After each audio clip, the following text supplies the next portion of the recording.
Hello students, welcome to the economic classes. आज का हमारा टॉपिक है chapter number 8, poverty in India.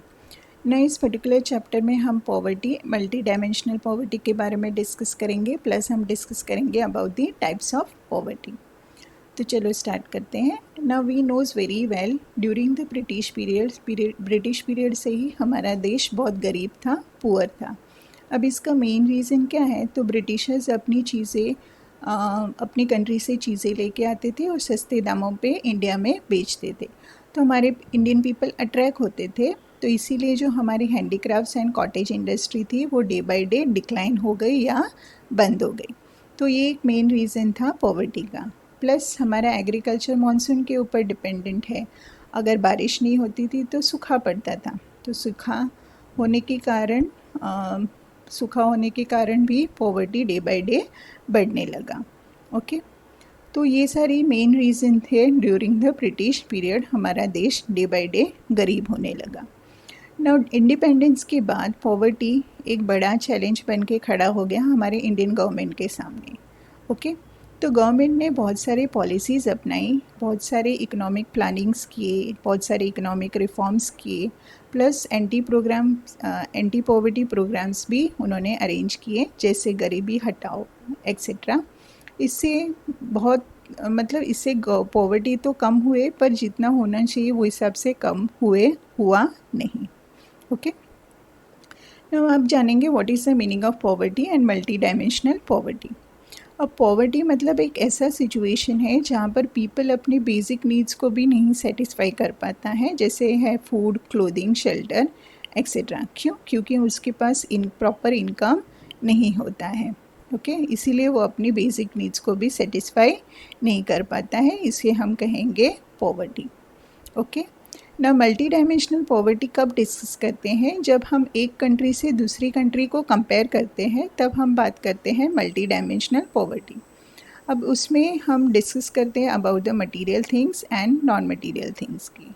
Okay, तो मटेरियल डायमेंशंस में आता है shortages of food, clothing, shelter, health, education, road connectivity, electricity, sanitation, water etcetera. And non material dimensions में आता है सोशल डिस्क्रिमिनेशन, मतलब जाति का भेदभाव।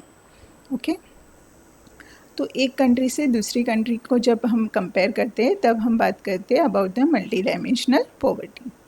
ओके, नाउ अब बात करेंगे पॉवर्टी के कॉन्सेप्ट्स के बारे में। तो सबसे पहले हम डिस्कस करेंगे अबाउट द एब्सोल्यूट पॉवर्टी। तो एब्सोल्यूट पॉवर्टी को मेजर किया जाता है in terms of minimum calorie, मतलब एक दिन में आप कितना कैलोरीज लेते हो। ओके, तो इंडियन प्लानिंग कमीशन के हिसाब से हमारे कुछ डेली कैलोरीज के रिक्वायरमेंट होते हैं, जैसे 24,000 कैलोरी चाहिए रूरल एरियाज़ के, जो पर्सन रूरल एरियाज़ में रहता है। 21,000 कैलोरीज चाहिए जो पर्सन अर्बन एरियाज़ में रहता है। अब रूरल एरियाज़ के पीपल को क्यों ज़्यादा कैलोरीज चाहिए? क्योंकि वो मतलब फील्ड में काम करते हैं, एग्रीकल्चर सेक्टर्स में काम करते हैं, इसीलिए उनकी कैलोरीज ज़्यादा होती है रिक्वायरमेंट।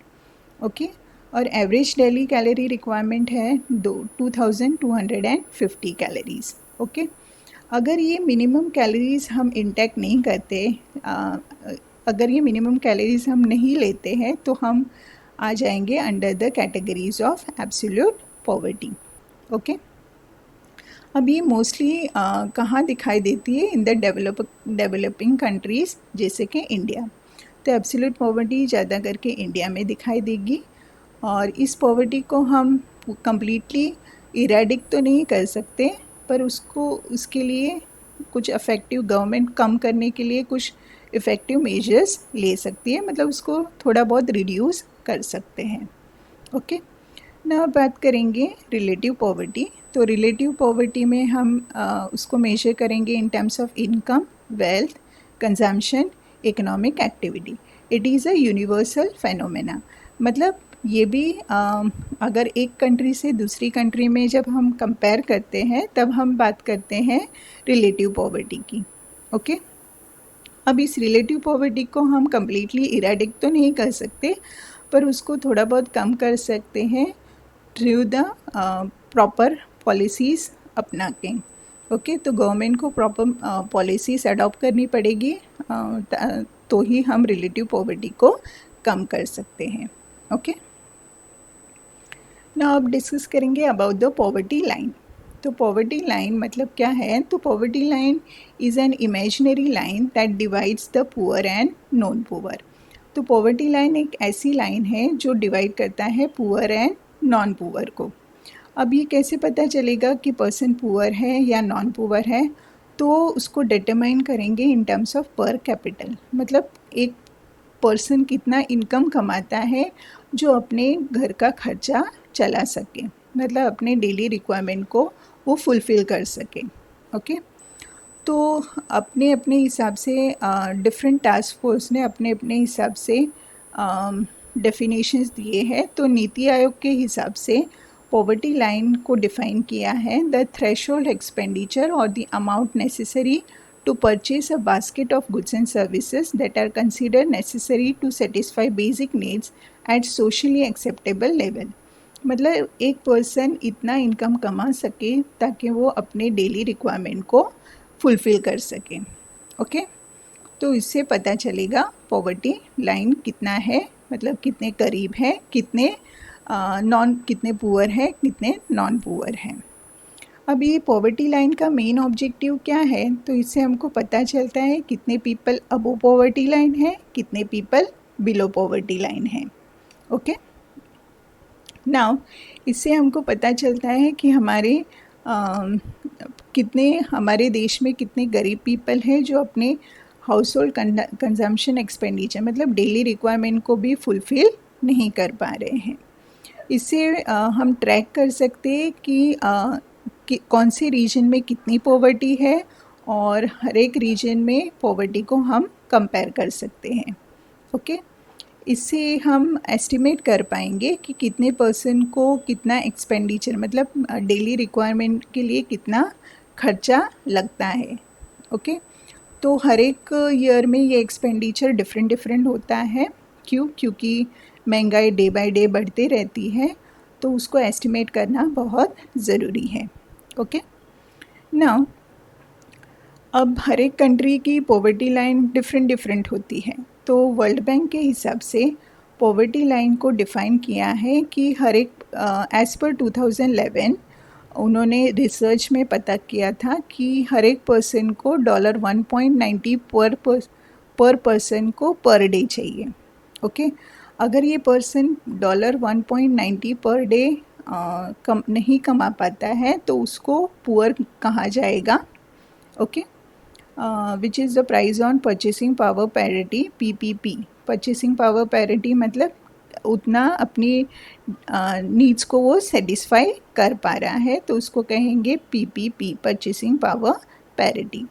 ओके, तो हमारे इंडिया में कितना पॉवर्टी था? 21.2% इन 2011, मतलब इतने 21.2% पीपल अपने बेसिक नीड्स को भी सेटिस्फाई नहीं कर पा रहे थे।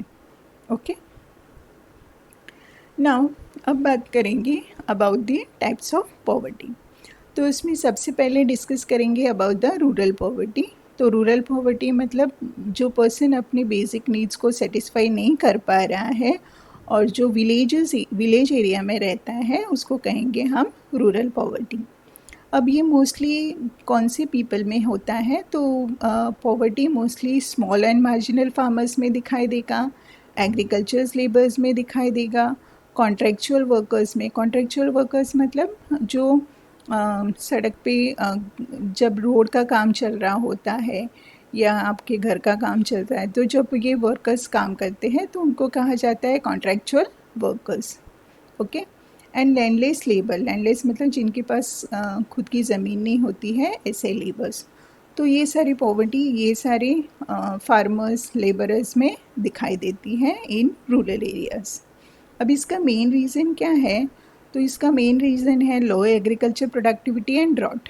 ओके, अगर एग्रीकल्चर में सूखा पड़ गया या कम एग्रीकल्चर प्रोडक्टिविटी हो गई तो इनको मजदूरी नहीं मिलेगी और इससे ये पॉवर्टी डे बाय डे बढ़ेगी।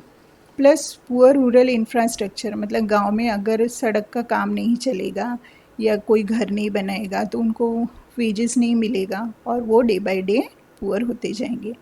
प्लस इलिटरेट है तो इनको कोई अल्टरनेटिव जॉब भी नहीं है, तो उनको सिर्फ अगर काम मिला तो काम करेंगे, नहीं तो फिर बैठे रहेंगे।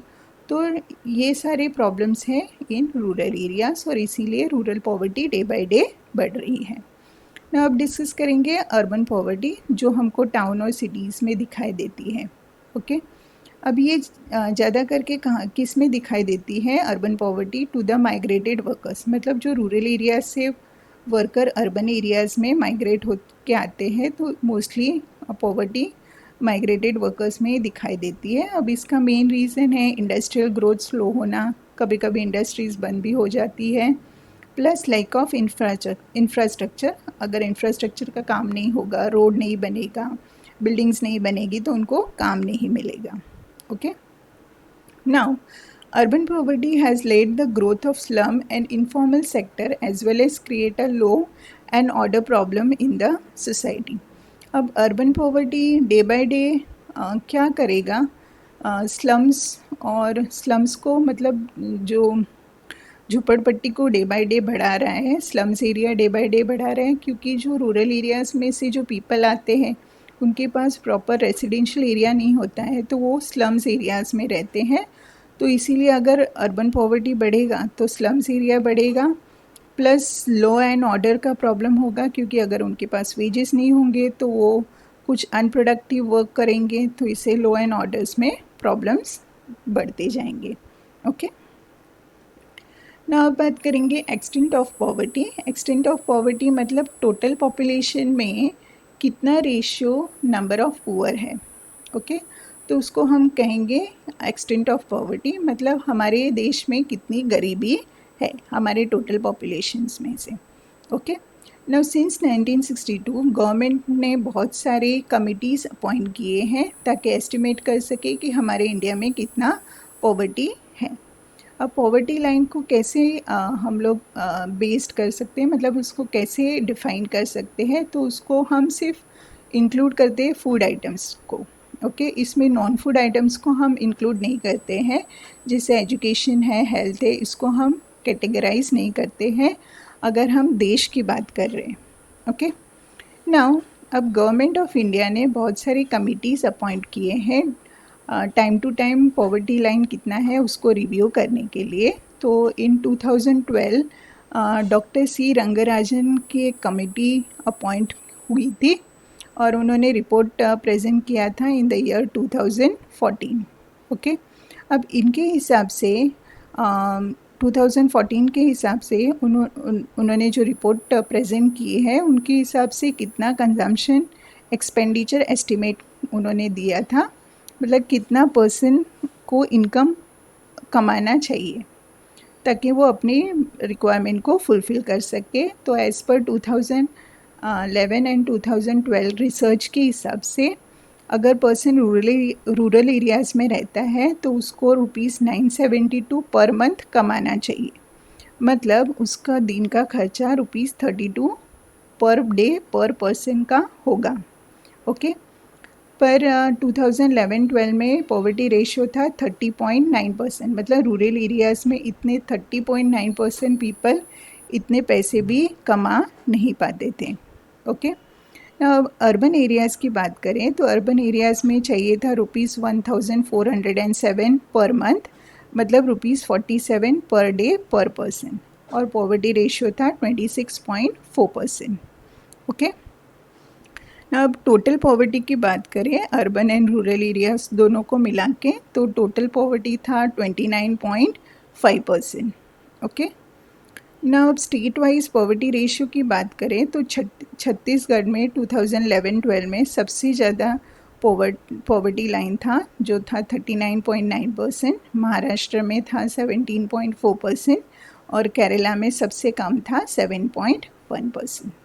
ओके, आई होप आपको ये जो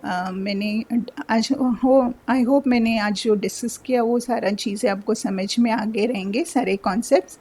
अब नेक्स्ट सेशन में हम डिस्कस करेंगे about the causes of poverty and government ने कौन कौन से मेजर्स लिए हैं पॉवर्टी को कम करने के लिए। Okay, thank you so much for watching video. Thank you so much.